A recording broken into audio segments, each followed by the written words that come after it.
Before we begin, we want to give a quick appeal for iTunes reviews. These really help us to grow the podcast, which helps us to improve our production value and have a more frequent release schedule. If you haven't already, please take 2 minutes and give us your review on iTunes. And now, episode 4 of Showmakers.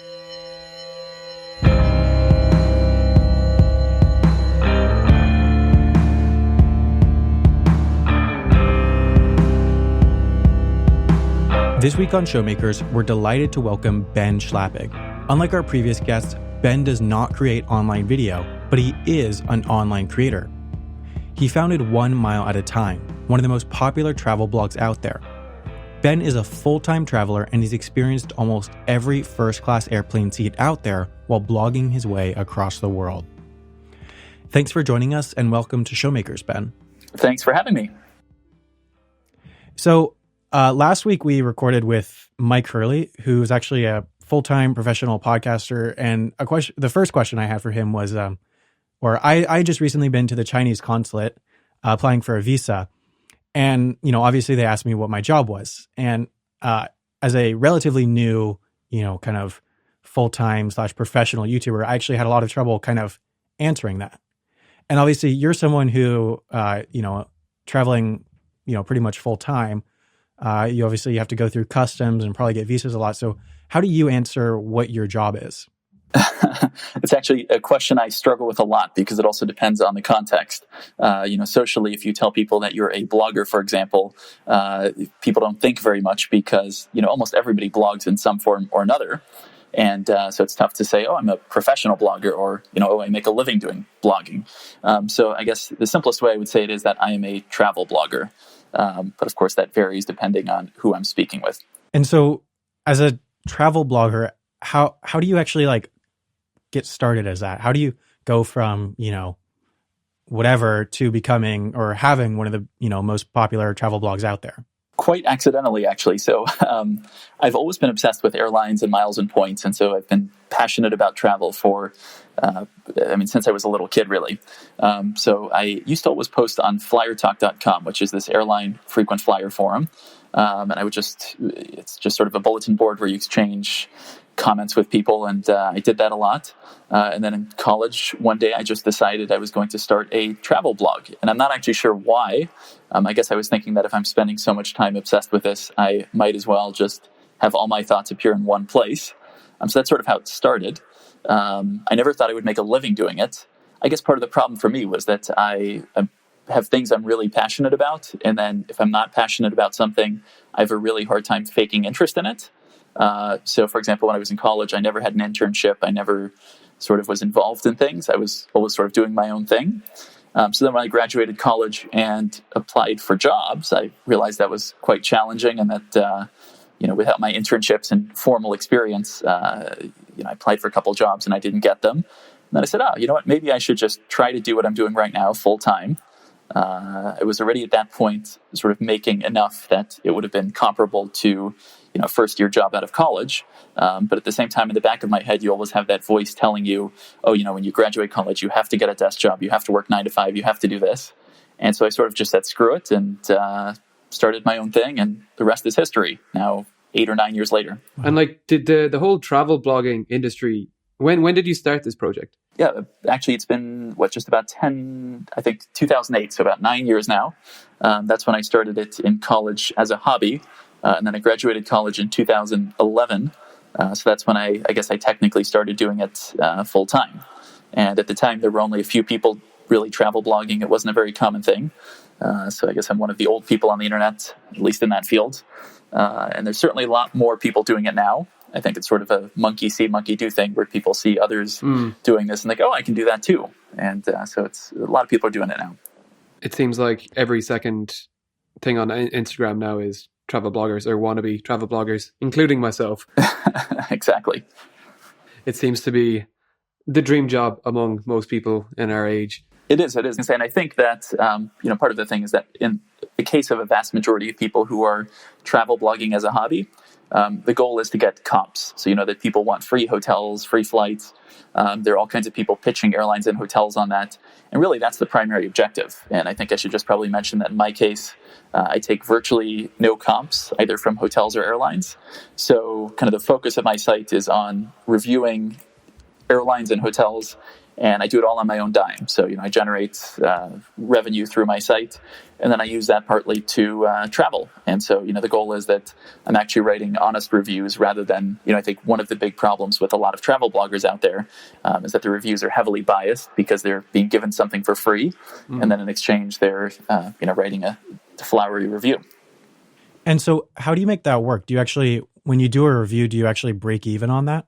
I do. I mean, so I think part of the challenge is that it's tough to directly sometimes link how you're monetizing something. In this case, for example, the way I look at it is I've done so many sort of crazy trips that have gotten sort of even unintentionally media attention. I guess I'm just crazy. For example, when I was, I think, 15, I did 6 trans-Pacific flights over the course of 5 days. I don't think anybody at the age of 15 or 16 would ever do that. So, over the course of that time, I flew from Tampa to Chicago to Osaka, Japan, to San Francisco, to Seoul, South Korea, to San Francisco, to Osaka, Japan, to Chicago, to Tampa.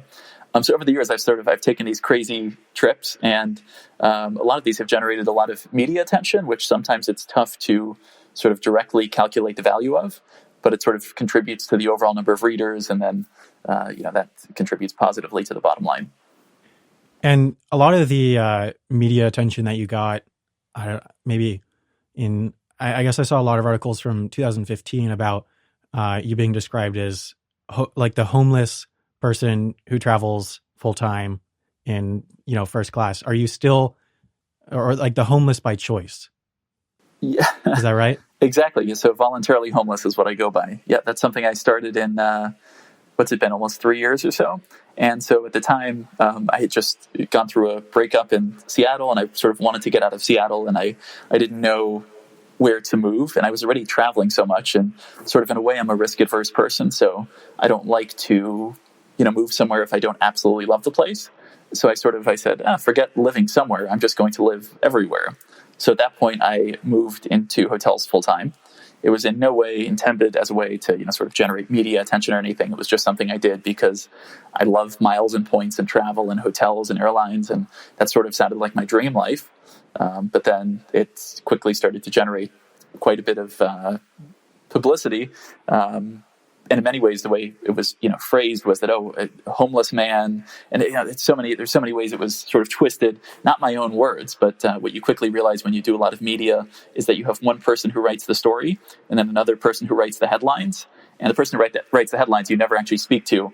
And this is how the story became twisted into broke homeless man lives in first class and 5-star hotels. And I started reading these stories about myself, and I was like, oh, they're talking about me, huh? But how does that like logistically work to just not like live anywhere essentially? Like I would have imagined the fatigue of it would have got pretty intense. Like I think myself and Sam have both done a lot of traveling, and traveling full time is not all it seems. Sometimes it's quite tiring. It is exhausting as hell, and I think that's part of the, nowadays we live in this age of social media where we post our best travel pictures, and everything looks so glamorous. And, we all want to present our life in this great way. And don't get me wrong, I'm obsessed with travel, and I'm addicted to miles and points and airlines and everything. It's truly an addiction. But at the same time, it's bad for my health. And there are so many times where I say to myself, why can't I just have a normal life? That's not to say that, I'm at all unhappy with my current setup. But, the reality of travel isn't just these nice Instagram pictures. It's horrible jet lag where you can't sleep at night, and not having access to healthy food or bottled water or whatever. So I think that's often the reality that people overlook and that you don't see. Do you not have a base camp at all? Yeah, exactly. So I started this. So I moved out of Seattle. I had a bunch of stuff, and I sort of got rid of all my material possessions. I said to myself, well, I don't really need. I think I had only lived in Seattle for about 18 months. And I think at that point, I realized just how much clutter I had accumulated that I really didn't need in my life. And it was incredibly liberating. I wasn't expecting it to be so liberating, but getting rid of everything felt so good. And so then all I had was a carry-on. I had a little 20-inch carry-on. I don't check bags. And I had a little laptop bag. And those were literally my only possessions, and that's how I traveled. And that was my life, and that's how it started. And then, it continued, and 3 years later, that's still my life. And this is super detailed, but like, where do you file taxes? So I had lived in Florida for a long time, and I own a place in Florida. I bought it for my parents, so I don't live there. Actually, my parents live there, so that's still my official residence. So I am a Florida resident. Okay, well, that answers it. Yeah. I was always under the assumption that you could actually dodge taxes. That's the wrong word to use. You, I wish. No, but in theory, you could. Yeah. This was my kind of hope, anyways, because the taxes in Ireland are pretty high, and I was thinking that like my initial idea with the YouTube thing myself was just to travel around and not really live in any one place, but I just quickly discovered that is actually pretty tiring. And it is, but I think it would work for you, right? Because I think in the US, you get taxed even if you live somewhere else. But I think if you're Irish, if you lived out of the country, would you be taxed? Well, your money has to go in somewhere.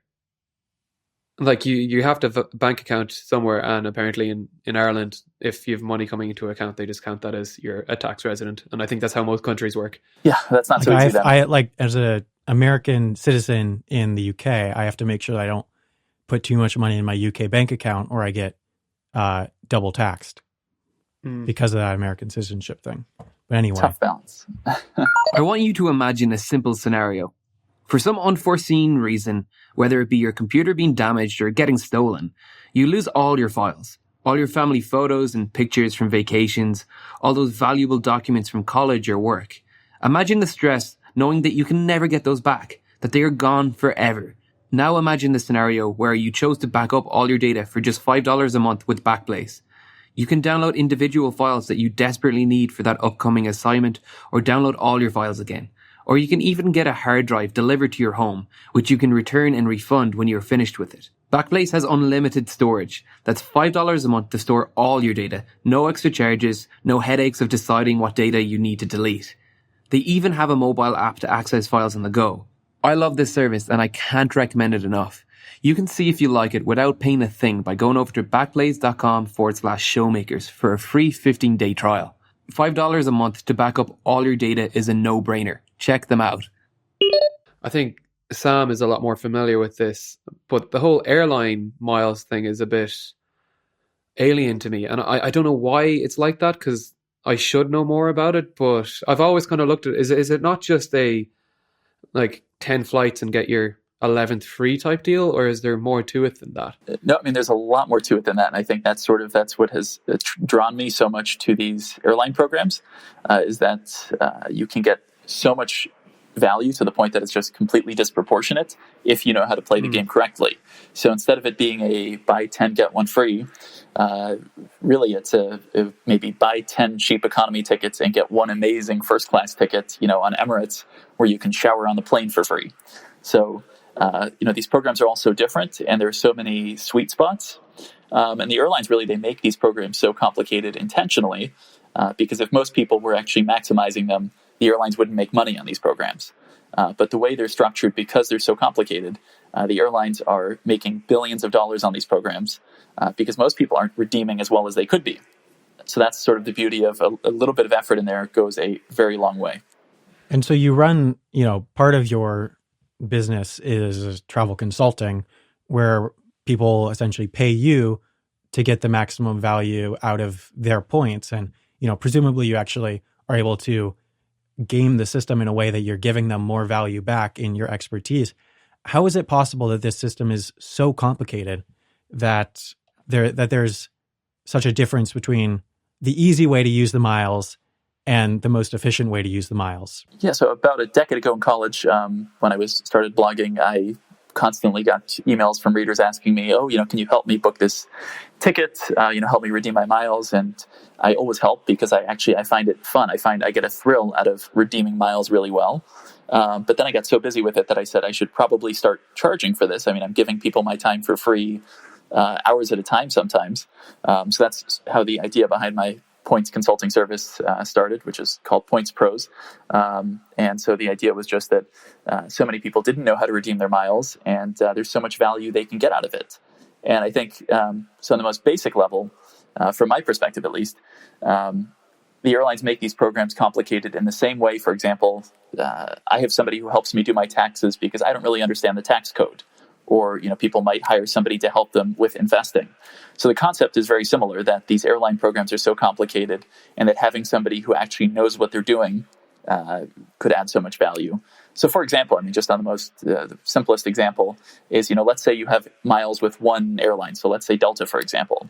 Most people would go to Delta's website, if they want to go from, let's say, San Francisco to Rome over summer. They would go to Delta's website, they would type it in, they would see how many miles it would cost, and then they would either say, okay, well, either this sounds good or it doesn't. So, they're probably going to pay some crazy inflated price, maybe 400,000 miles, because the airlines don't easily show you the flights that actually have that award availability. So what we do is we know the routes that have availability. We know how to structure the tickets in a way that minimizes the number of miles required. So it's not that we're in any way gaming the system or that we're somehow getting people to cheat the airlines. It's just that the airlines have made the systems complicated, and we're helping them find those flights that have availability.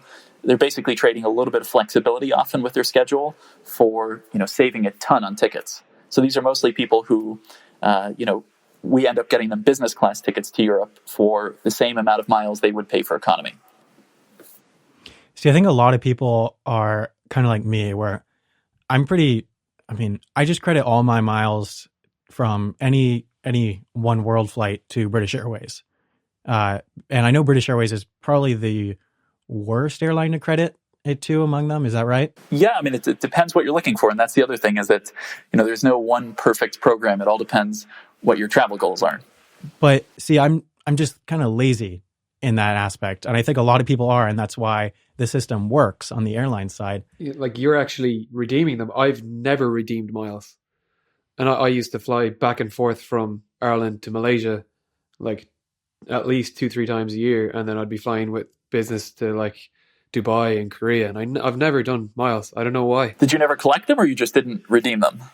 No, I don't even know. I don't know if I collected them or not. I don't know how you collect them. I've always been a bit, I don't know, airheaded when it comes to things like that. I'm like, seems like a bit too much effort. But if I knew about your blog, I probably would have known that they were actually a lot more valuable than I thought. I have a hard time not shedding a tear every time I hear of somebody who didn't earn miles for a ticket, especially, with the travel potential it sounds like there would have been with your miles. But I think that's exactly right, is that most people find these programs so complicated that they say, why even bother? And then you have other people who collect miles, but then they never actually know how to redeem them. And I think that's why they do so well for the airlines, because for the people who are hooked by these programs, most people still don't actually know how to redeem them. So most people are saying, they have this dream of going to Paris in first class, but then when push comes to shove and they actually try to redeem the miles, they find there's not availability.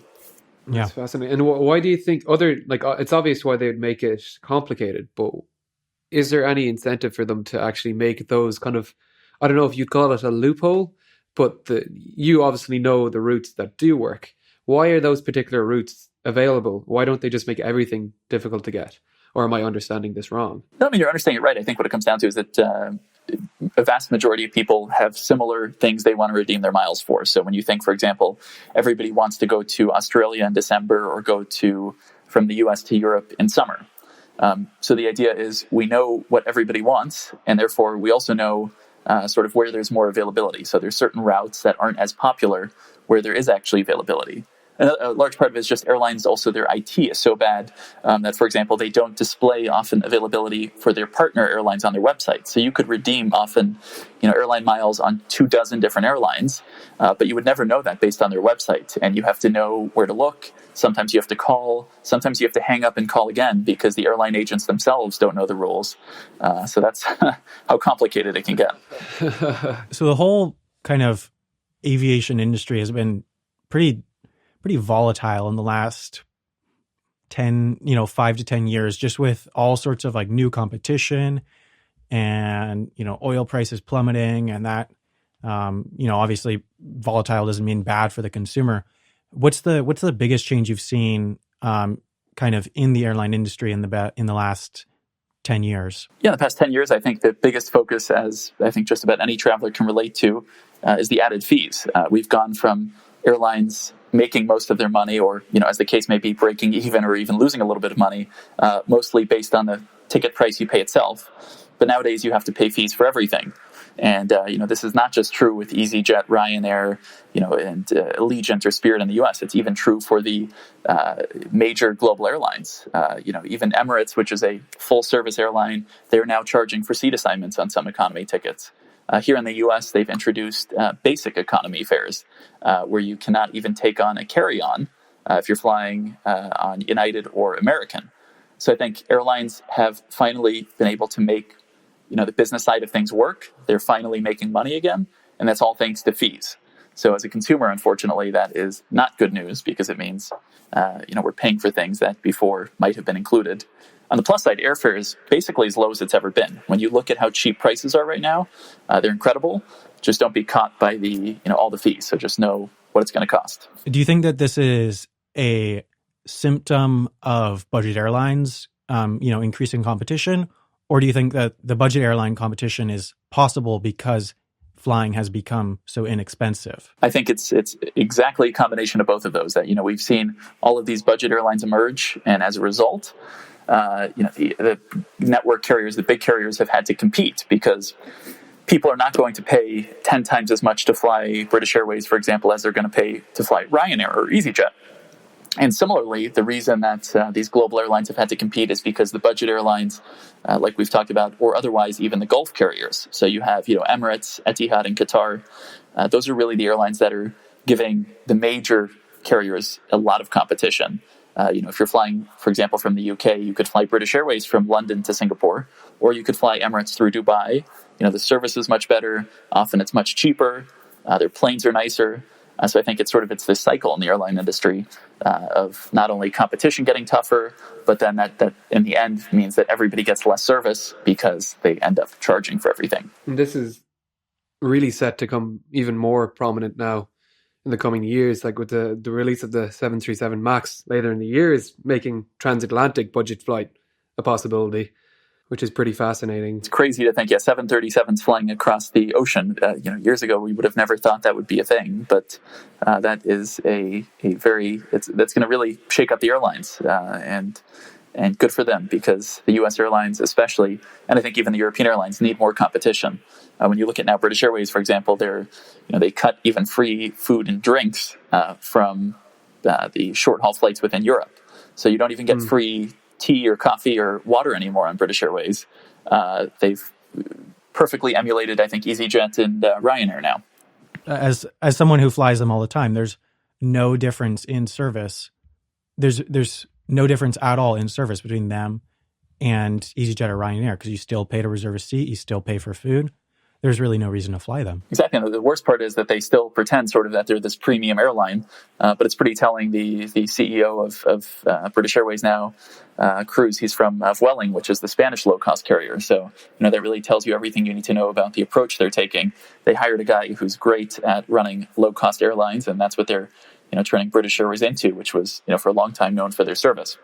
A similar theme with Malaysian Airlines now, who hired I believe he was the marketing director of Ryanair, Peter Bellew. Exactly. Yep. And before that, he was from Aer Lingus. Yeah. I mean, Malaysia Airlines, they finally have to compete. And I think this is also a symptom of the competition, especially from Emirates and those airlines. Malaysia Airlines just was uncompetitive. They had routes that weren't full. They weren't charging enough fees. So unfortunately, the way this eventually leads is that everybody sort of goes to the baseline of providing a not great product and having fees. And I'm sure we'll continue to see that at Malaysia.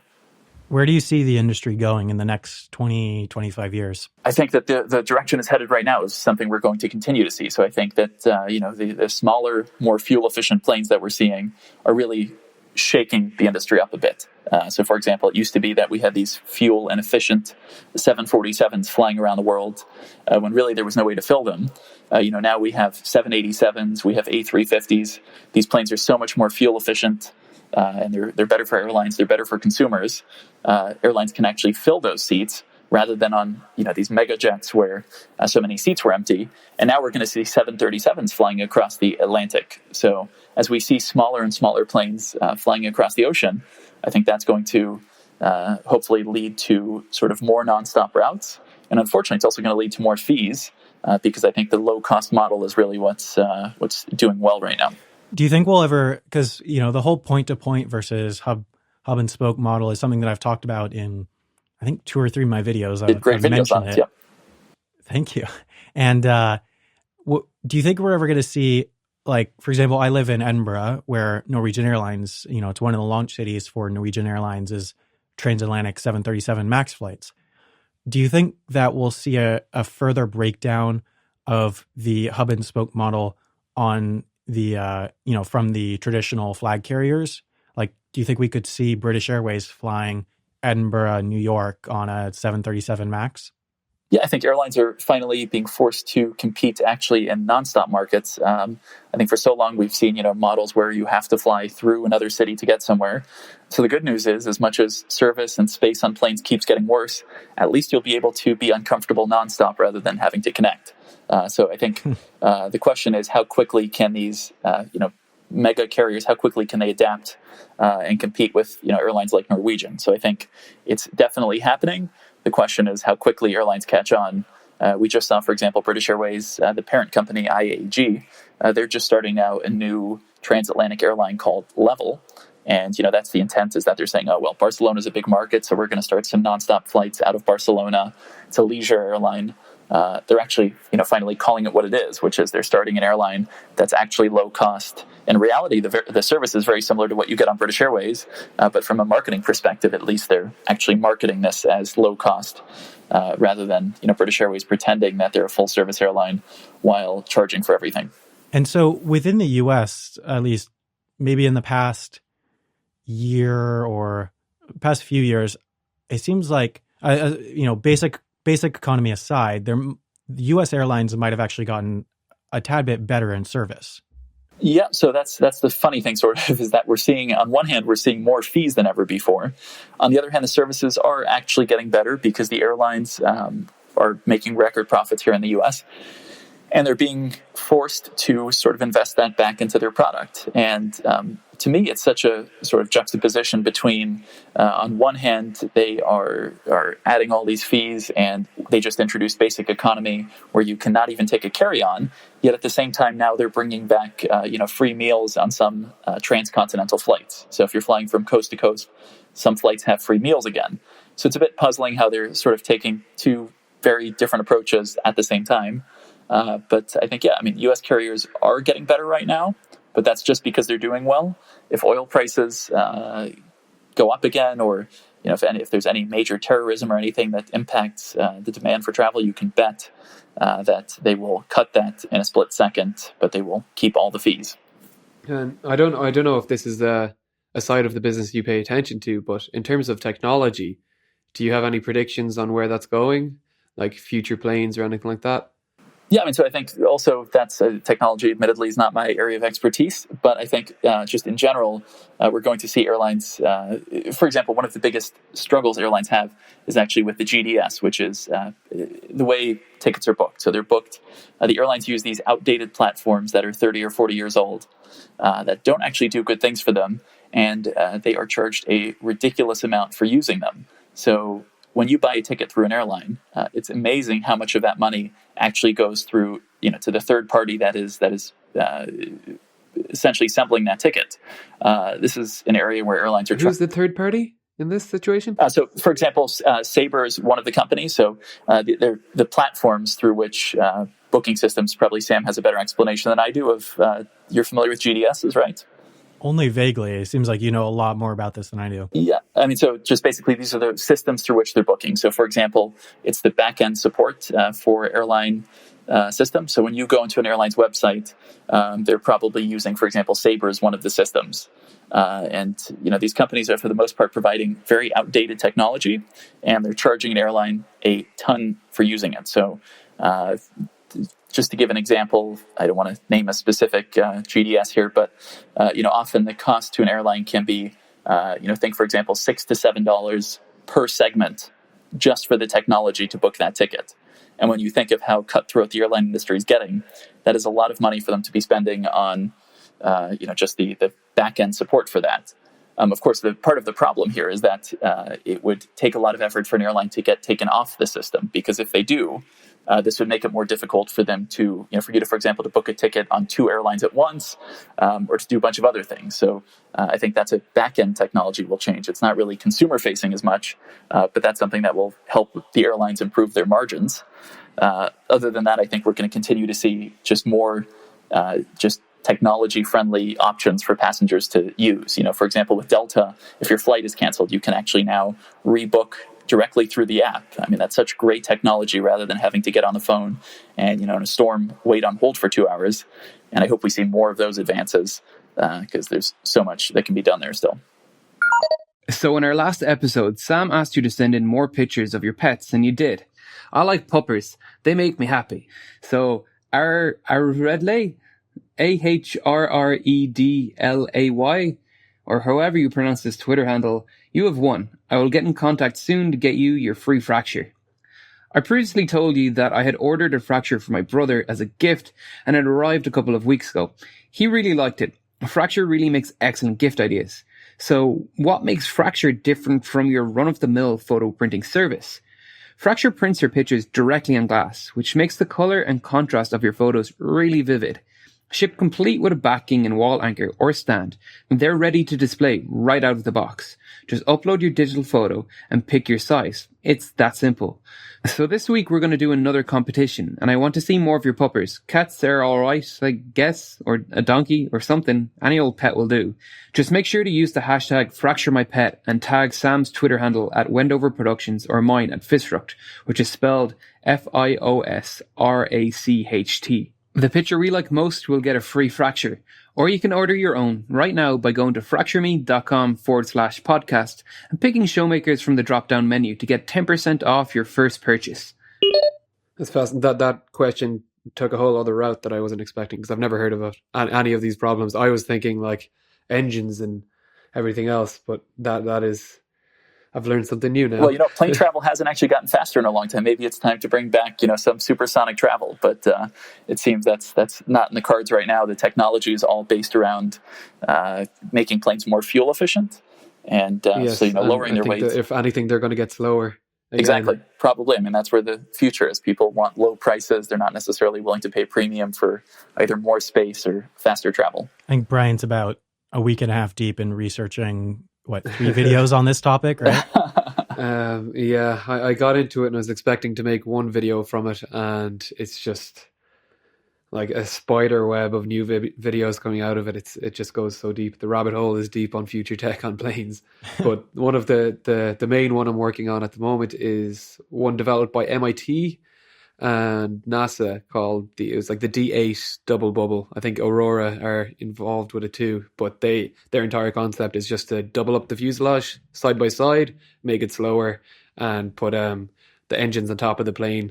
So they're ingesting the kind of boundary layer, slow moving air from the back, but that's a whole video by itself. But yeah, it's basically making it 10% slower just to decrease the kind of drag surfaces and everything on the plane. It's pretty fascinating, but it seems like a likely scenario, I think.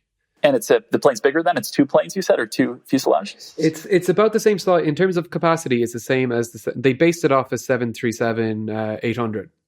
Wow. They just did a morph study basically on it. So they gradually morphed it, bringing in their design goals. And one of the first steps was to reduce the length and double the fuselage. So that's where the name the double bubble comes from. So it's just basically two cylindrical fuselages stuck together, 2 bubbles stuck together. And that just allows the actual fuselage of the plane to generate lift and allows the wings to get shorter and thinner, or not shorter, just thinner, so they don't have to generate as much lift and reduces the bending load.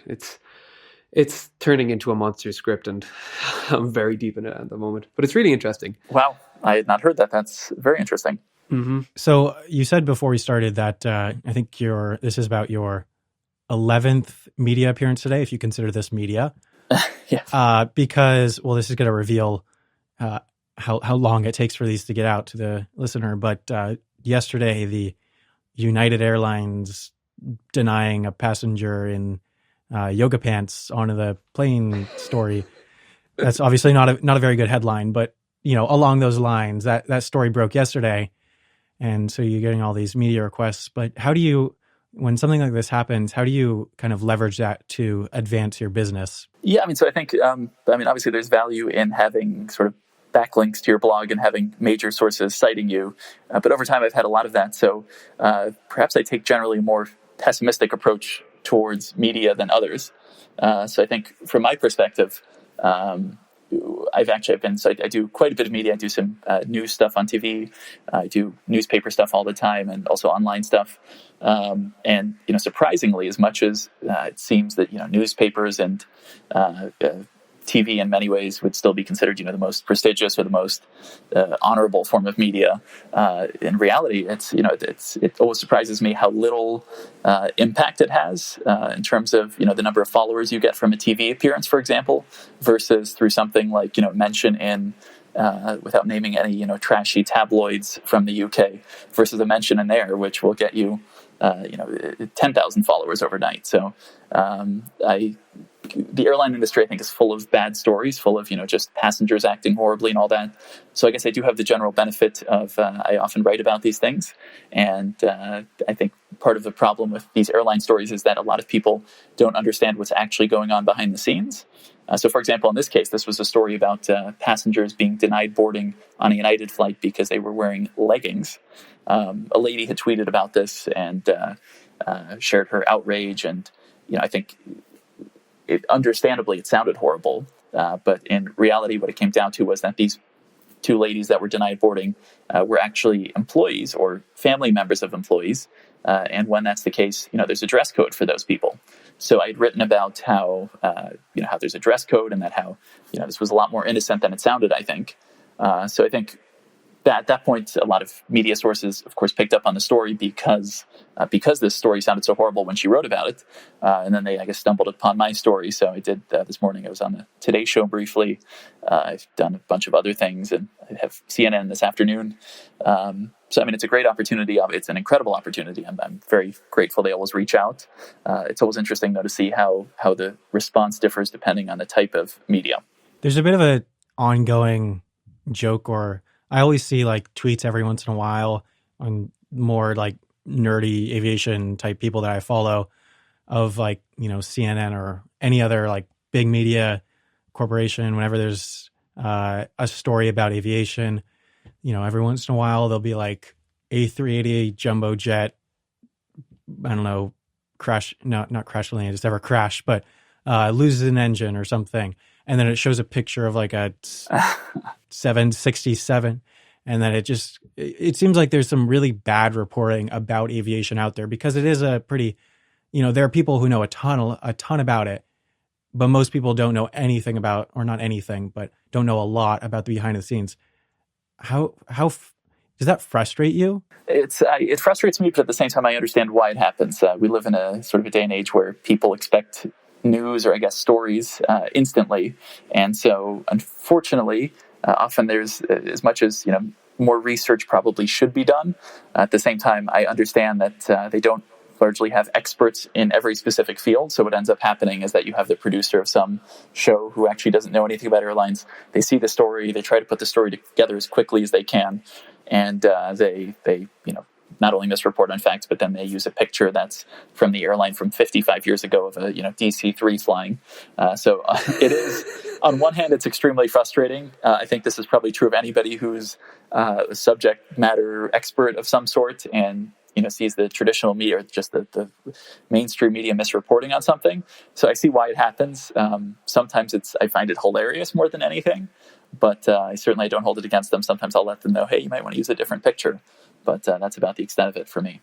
I think it's unbelievable how much some people know about aviation, because there's so many people so passionate about it. Because personally, I'm not like, I'm into, the aviation in general, but I'm not, I don't know if I'd call myself an av geek or anything like that. It's more that I found like a niche that people really want videos from on YouTube, and I've kind of defined my channel into that niche. But my videos are fairly well researched. I do go for, I do push a little bit more towards the quantity over quality side of that with a video every 2 weeks. But whenever I release an aviation video, I have about 3 or 4 people on Twitter, because I have my DMs open as a friendly, approachable, moderate internet celebrity. Oh, that's weird to call myself that. But anyway, that's fair. I have about 3 or 4 people who will, about 30 to 60 minutes after I release any video, tell me every single time that the aircraft type wasn't, maybe it was the 777-200 instead of the 777-300. And of course it was because my stock footage provider did not have a video of the 300, but they're able to identify every single, even if the aircraft type is the slightest bit off, they're able to check it. I think it's fascinating that people are this into it, and that there's this much knowledge, and also that I can keep getting things wrong like that, despite it doesn't matter how much I research. It just frustrates me so much. At least you didn't put a picture of a hurricane up when you were talking about the Spitfire. Oh my God, that was the hatred, the passionate hatred. How many downvotes did you get for that? It's first video to hit 2 million views, but like the dislikes are pretty high on it. Like, and I knew it was a hurricane for a lot of the shots. I'll admit right now that I didn't know that it was a hurricane for every shot, more or less. But like, man, there's a lot of patriots that didn't like that video. They're like, how dare you call the Spitfire flawed? But well, yeah, there's serious, like the amount of people who actually go out and like just sit in their car and watch like flights roll in to an airport. I find that incredible. Like, and I'm incredibly passionate about planes. I studied aeronautical engineering, but the idea of going and just like watching flights on my Sunday does not appeal to me at all. When I'm in an airport, I love it. Like, being in an airport is one of my favorite things. And just sitting by the window or at a bar or something and waiting for my flight and watching the flights come in, that's great. But some people just take it to a whole other level. And in a way, you got to love those people who are actually, as much as it sometimes makes me feel like crap when people correct me within 2 minutes every time, you have to love their passion. And it's a learning experience for me every time, because much like you, I aim for quality, but I also write anywhere from an average of 8 to 10 blog posts a day. So in reality, I don't have an editorial team where it's going through 5 people and we're putting it through a proper context checker or anything. So it's a challenge sometimes, but it's if nothing else, my readers are sort of my best editors. Within 2 minutes of posting something, if I get anything wrong, they will be sure to let me know loudly. Yep. It's very difficult not to have like at least one minor point wrong in many of the things. This episode of Showmakers was made possible by Squarespace, the best way to build and host your website. Instead of giving you the same spiel you hear every time, I'm going to tell you my personal top 5 favorite things about Squarespace, since I use them for both my Wendover Productions and Showmakers website. Number 5, they sell their domains with fully upfront pricing, no add-ons or hidden fees. Number 4, their templates are truly fantastic. It's pretty much impossible to create a bad-looking website with Squarespace. Number 3 is a bit of a specific thing, but I really appreciate the level of detail they have with their website analytics. It helps you understand who and how people are visiting your website. My number 2 favorite thing about Squarespace is their support. I've only had to use it once, but they responded quickly, courteously, and helpfully, and they have both a live chat option and an email service that responds 24/7. But my number 1 favorite thing about Squarespace is that they are supporting Showmakers and giving you, the listener, 10% off your first order with Squarespace by going to squarespace.com/showmakers. Make your move to begin your professional web presence with Squarespace over at squarespace.com/showmakers. But I saw something really, really interesting recently. I don't know if you heard about it, and this is slightly off topic, but relevant. There was a thing there recently with Shia LaBeouf. He put up a flag in the middle of a field with the only reference for its location was the sky, and he did this because people kept on trolling the live stream. So he put this flag. I think it was like the kind of Trump "He shall not divide us" campaign he was doing. Shia being Shia, but the only reference for the location was the sky. And I think it was 4chan, people off 4chan figured out exactly where the flag was based off just the planes going overhead. Like they figured out what plane it was, figured out what looked like the direction it was going in, and managed to find the flag based on that information alone, which is actually incredible. Like it was more complicated than that, because they timed when the sun landed to, when the sun set on the live stream to figure out which part of the U.S. was it, and then they saw that two planes were flying at about a 45-degree angle to each other. And then so they looked at like flightradar.com or something, found out all the places where two planes at that exact time were at about a 45-degree angle right next to each other, narrowed it down to that, and then sent people to different locations. I think it's fascinating. Power of the internet. New media wins. I cannot go quite to that extent, but I've had readers where I post a picture of like a desk in a hotel room, and somehow they figure out exactly what hotel I'm at. And they'll comment, "Oh, you're at the whatever," and I'm like, "That's creepily amazing." Like, that's people are resourceful. I think I'm 99% sure this was your blog, but obviously I read other boarding area blogs from time to time. But one of my favorite comments I think you probably put back up was when you did a review of the Lufthansa first class lounge in Frankfurt, right? Does this sound familiar? Yes, I think so. Keep going. And someone posted, "Isn't it weird that we've all been in the same bathtub?" I have not used that bathtub since. No, exactly. That's or sometimes I'll stay in a.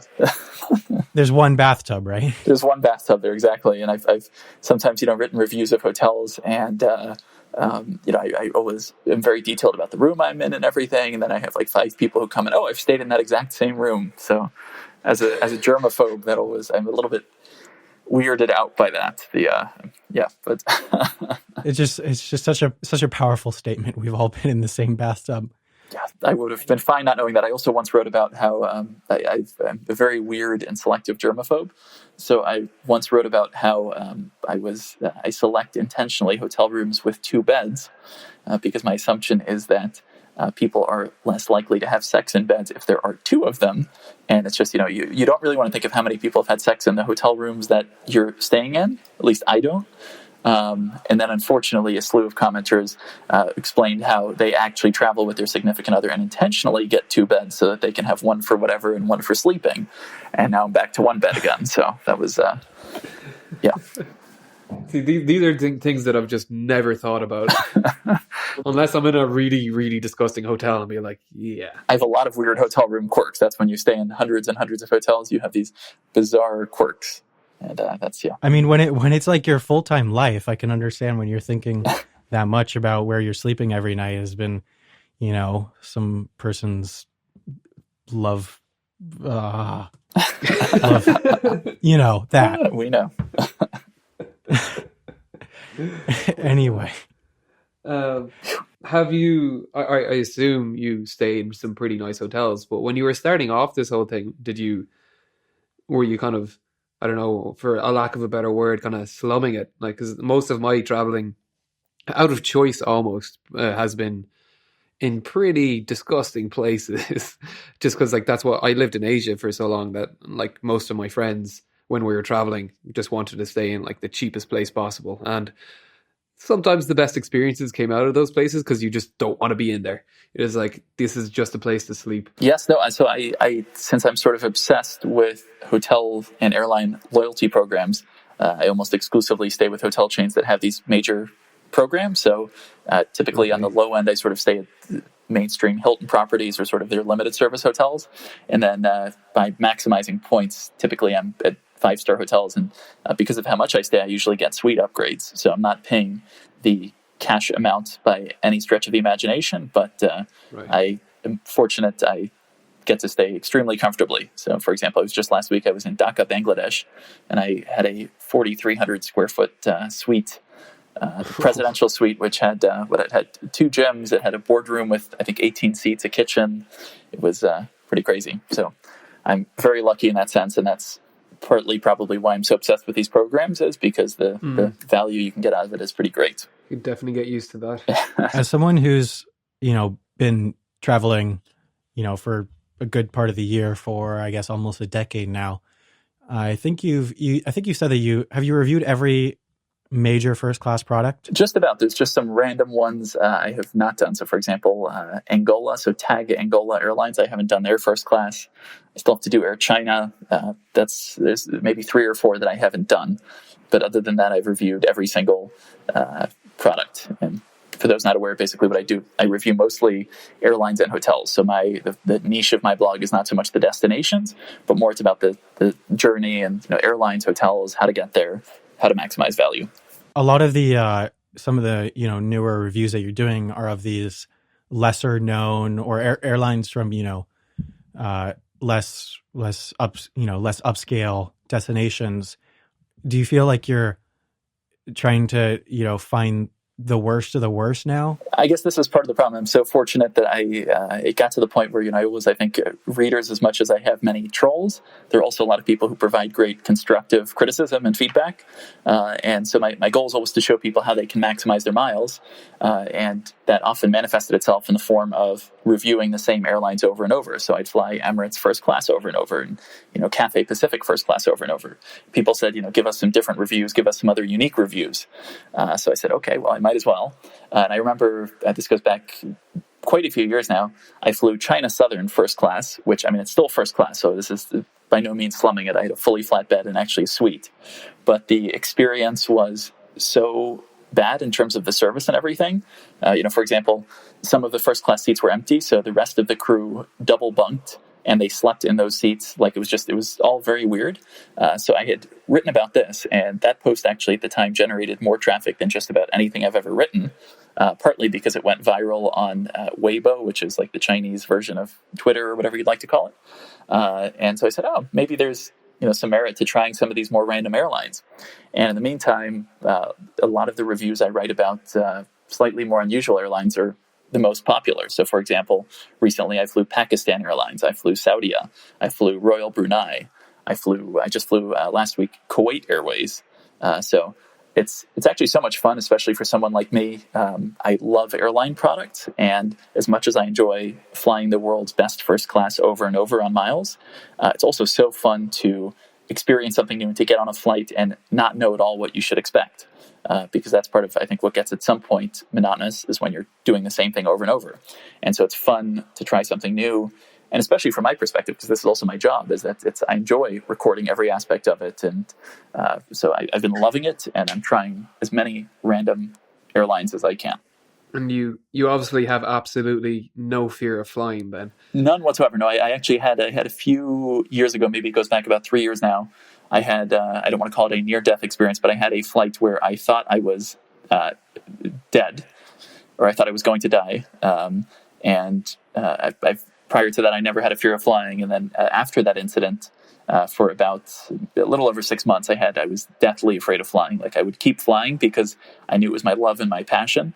I kept flying, but every time I flew, my palms would get sweaty. I would shake. It would make me nervous as heck. I'd have like all these nervous tics. It was horrible at the time, but then eventually I get over it, and now I'm back to normal. Do you mind talking about that particular incident, or? So I think the first thing to notice, so when I was 15, I went for my pilot's license. So I have a pretty good understanding. I'm by no means an airline pilot or anything, but I have a pretty good understanding in general of how aviation works. And I think part of the problem is, for example, some people are scared of turbulence. That doesn't scare me at all because I understand the science behind it, and turbulence doesn't. Yeah. So for me, it's sometimes when I travel with people, it's tough because the things that scare me don't scare them, and the things that scare them don't scare me. And so in this case, I was flying Royal Jordanian. I was, again, trying to review an airline. So I was flying Royal Jordanian from Bangkok to Hong Kong. And long story short, we ended up in this horrible thunderstorm. We got struck by lightning twice. And I had many flights before that where I was struck by lightning. So it's not that individually, but it was then we had typhoon force winds or whatever. And so it was just, airlines have a stall speed, at which point the plane basically falls out of the sky. And there was such a high variance in our speed, and we were at a very low altitude. And this whole time, the pilots were making no announcements whatsoever, and they hadn't before either. Everybody was crying, including the crew. So there was a point there. I don't really cry much, but I was crying on the flight. And also I remember, I was convinced I was never going to have sort of contact with the outside world again. Because when you don't have Wi-Fi on a plane, if something happens, that's it. And it's sort of this surreal feeling I had, because usually I'm never scared of flying. But the lack of control, on one hand, is a great thing because I trust the pilots more than I trust myself.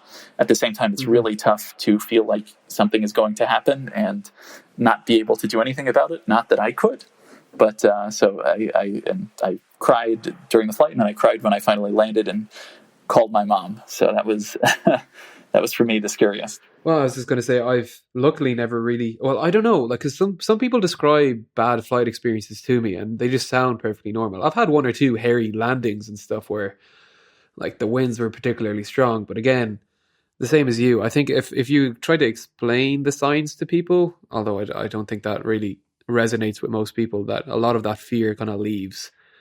But yeah, luckily, I don't think I've had any, and especially with turbulence, like, these planes are literally designed to self-correct. Like, stability and control is one of the first subjects they teach you in aeronautical engineering, and you just learn that these planes would take a fair bit of effort to actually get them out of the sky. Exactly. I don't know how to describe that in a better way, but yeah, I've luckily, touch wood, haven't had any particularly bad experiences, but I think I'd have a fairly similar reaction to yourself as you would when you think your life is in danger. So you subject yourself to the bad airlines or the lesser known airlines, but you don't really do budget airlines or leisure airlines as much. Are you just not interested in them? I am. I guess I try to stick sort of to the niche to my site, which is still how to travel in premium cabins. So in first and business class, using miles and points or on a good deal. And I think for budget carriers, especially for economy, usually people aren't choosing that because, they're curious which budget airline has better champagne or which has better beds, but they're choosing it, because the price is the cheapest. And perhaps there's a market for doing that as well. But in my case, I would probably go crazy if I did that. I mean, I already take insane trips. For example, a few months ago, without ever stopping, without going into or sleeping in a bed or anything, I flew all these airlines back to back. None of them had flat beds. So I flew in, it was business class, but still, this was almost 72 hours of nonstop travel. I flew from, Casablanca in Morocco to Doha, Qatar, to Colombo, Sri Lanka, then to Jeddah, Saudi Arabia, then to Manchester, UK, then to New York, and then to Los Angeles, all without stopping. So by the end of that, I was pretty dead. I can imagine. It seems like you send, or at least Daniel does a lot of those reviews, who, spoiler alert, will be on my channel soon. Cool. Yes, no, crazy trips are fun, though. It's the exhaustion is a little bit much sometimes, but it's a lot of fun as well. So yeah, if you were to give any particular advice to someone who wanted to start their own travel blog or anything in relation to travel, what would be your tip for it? Yeah, I think the biggest thing is that people see other people, whatever the form of content creation is, whether it's blogging or probably YouTubing as well, they see someone do something and then they think, oh, if I do that as well, I can be just as successful. And I think there's always room for more creative content. But I think the big problem is that people try to follow others rather than putting their unique spin on things. And I think that's probably the biggest mistake people make, is that they don't put their own twist on it, like what's unique about your voice rather than anyone else's. And I think that's the area where most people could probably find the most success in, is finding what's unique about them and sticking to their own voice. And it also takes a lot of persistence. It's people always think that I'm going to do it for a few weeks and then they're discouraged when traffic doesn't build up. I remember for the first couple of years I blogged, I'm pretty sure I was only writing to myself and my mother. I don't think anyone else was reading. And then over time, there's eventually that sort of point where it grows disproportionately, but that can take a long time and it can be discouraging, I think, up until that point. Yeah. You have to be inspired by someone, not copy them. Exactly. Yeah. It's the level of saturation in nearly everything with online businesses now as well. This whole idea of digital nomad has become very attractive to a lot of people too, that I think a lot of people are trying to get into it. And that level of saturation, it's very difficult to get your head to point out stand above everyone else, and by having that niche for yourself is incredibly useful. I think that's something myself and Sam have experienced ourselves. Exactly. Well, Ben, we really appreciate you coming on. I think that was very interesting, talking about a lot of topics that we personally are interested in. Hopefully that translates to, all the listeners being interested too. But yeah, once again, thank you for coming on. Thanks for having me, Sam and Brian. I appreciate it. It's a lot of fun. And you can find Ben's blog on 1mileatatime.boardingarea.com, or just search 1 mile at a time, right? That's it. Yeah. Also 1mileatatime.com, 1mileatatime.net, anything of the sort. Oh, okay. That works too. Anyway, thank you again. Thanks very much, guys. Excellent. Thank you.